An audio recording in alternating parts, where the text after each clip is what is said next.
आता वेळ मागतोय समाजाला की मला 1 वर्षासाठी मोकळीक द्या, परंतु मिळायलाच तयार नाही. मी 19 फेब्रुवारीला हा विषय बोललेलो आहे.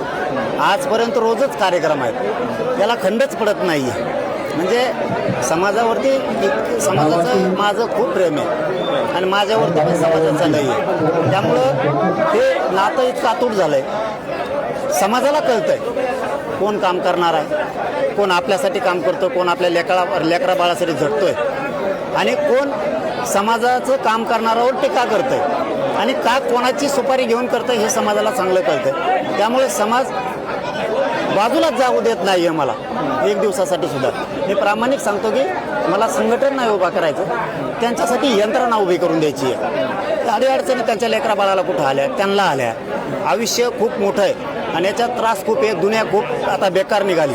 मुली शिकतात, मुलं शिकतात, ॲक्सिडेंट होतो, कुठं पडतं, दवाखान्यात जायला लागतं, पोलीस स्टेशनचे विषय आहेत, तहसीलचे विषय आहेत, अनेक विषय आहेत. मग गोरगरिबाच्या मदतीला कोण येणार? शेतीचे विषय आहेत, व्यापाराचे विषय आहेत, मालाला भावाचे विषय आहेत. कोणाचे जनावरं चोरीला जातात, कोणाची चोरी होती, डाके पडतात, विनाकारण त्रास दिला जातो, खोटे गुन्हे दाखल केले जातात. कुणी उधार नाही दिलं तर शिव्या दिल्या जातात, कुणाला उसने पैसे दिलेले असले ते वापस मागितले तर बुडविले जातात.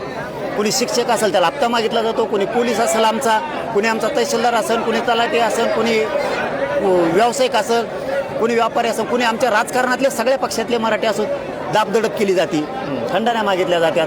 मग अशा वेळेस ना एक यंत्रणा पाहिजे की त्यांना मदत करणारी, वेळेवरती सहकार्य करणारी, म्हणजे त्यांचं 5 मिनिटात काम होईल. एका ठिकाणी ॲक्सिडेंट झाला 15 मिनिटात मदतीला आहे, एखादा माणूस दवाखान्यात ये 15 मिनिटात माणूस मदतीला आला. मुलं शिकायला त्यांना अडचणी आल्या 15 मिनिटात माणूस आला पाहिजे. नसतं इथून पुण्याला कसं जायचं 500 किलोमीटरवर मुंबई पुण्याला शिकायला पाहिजे. ही यंत्रणा उभा करायची, परंतु समाज मला बाजूला जाऊ देत नाही. त्याचं कारण पण असं आहे की समाजाच्या लक्षात आलं खूप दिवसानंतर इमानदारीनं आपल्या लेकरा बाळासाठी लढणारं कुणीतरी आहे, याला आपण पाठबळ दिलं पाहिजे, याला बळ दिलं पाहिजे. म्हणून मनोज जरांगेच्या पाठीशी रात्रंदिवस 24 तास चंद्र सूर्य आहेत तोपर्यंत मराठा समाज ताकते नाही. तुमची सुपारी दिली असं सांगितलं, त्यानंतर अनेक दिवस तपास सुरू आहे. या सगळ्या तपासावर मनोज जरांगे पाटील समाधानी आहेत का? नाही, मी आता त्याच्यावरती नाही बोलत, कारण त्याच्यात खूप मोठे काय म्हणतात ट्विस्ट पुढच्या काळात येणार. तुम्हाला आता मला खरंच त्याच्यात बोलायचं नाही. मी बोललो, मी 15-20 दिवस झालं गप हे का नाही काय बोलतोय का. मला माहीत आहे की गृह मंत्रालयाच्या म्हणजे पोलिसांच्या आमच्या जालन्याच्या SP साहेबाच्या खूप हाताला लागलं. मग आता प्रक्रिया सुरू असताना आपण थोडं शांत राहिलेलं बरं राहील. खूप काही त्याच्यातून उघड होणार आहे. जे टळाटळा बोलणारे आहेत ना त्यांना इतकी बेकार खाली मान घालावं लागणार आहे समाजापुढं.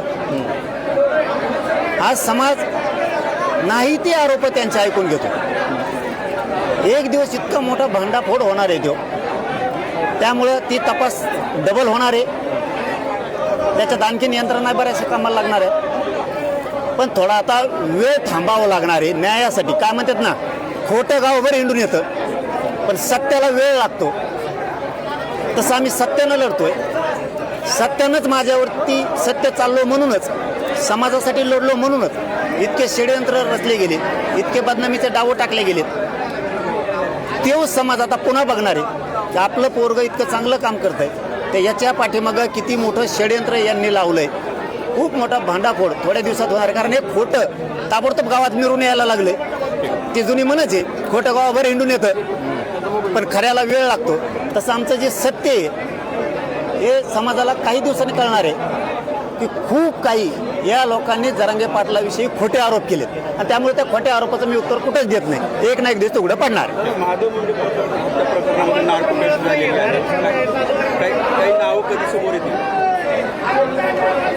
मला वाटतं बहुतेक आज कुमार साहेब रुजू झालेत. 8-10 दिवस ते वैयक्तिक कारणास्तव बहुतेक रजेवरती होते. गृह मंत्रालयाच्या कानावरती आपण तो विषय टाकला. बघा, मी मीडियाला खोटं बोललो नाही, लपून बी ठेवणार. मुख्यमंत्र्यांशी या विषयावरती चर्चा झाली की मुख्यमंत्री साहेब, मी पहिल्यांदा सांगतो आज हे तुम्हाला, मुख्यमंत्री साहेब 2 वर्षाचं दबलेलं प्रकरण महादेव मुंडेंचं फक्त तुमच्यामुळं ओपन झालं. एक लेख ज्ञानेश्वरीताई मुंडे हिला न्याय देण्याचं काम तुम्ही केलं. मुख्यमंत्र्यांना भेटू दिलं जात नव्हतं त्यांच्याच नेत्याकडून, महादेव मुंडे यांच्या कुटुंबियांना त्यांच्याच नेत्याकडून भेटू दिलं जात नव्हतं. यासाठी नेमून दिली जात नव्हती आणि कुमार साहेबही दिले जाऊ देण्यावर त्यांचा इंटरेस्ट नव्हता. मुख्यमंत्री साहेबांनी त्या लेखीसाठी सगळं काही पणाला लावलं म्हणलं तरी हरकत नाही. आणि आज तो तपास खूप चांगल्या प्रकारे हातात लागलेला आहे. फक्त मी आत्ता बोलणार नाही आहे, पण जे सांगितलं ते सत्य सांगितलं की रजा रद्द करण्यासाठी मुख्यमंत्री साहेबाला पुन्हा बोललो की साहेब तुम्हीच केलं आहे चांगलं आहे सगळं. त्या लेकीला ज्ञानेश्वरी ताईंचं कंपाळाचं कुंकू पुसलं. तिच्या लेकाला माहीत नाही माझा बाप मारलाय कोणी, त्यांच्या त्या फड कुटुंबियाला माहीत नाही आमचा दाजी मारलाय कोणी. लेकरं तर खूप रडतात की आपला बाप कुठं आहे नाही उत्तर देऊ शकत, तिलाच माहीत नाही आहे. पण हे सगळी वेदना देवेंद्र फडणवीस साहेबांनी जाणून घेतली आणि ज्ञानेश्वरी ताईला न्याय द्यायचं काम केलं.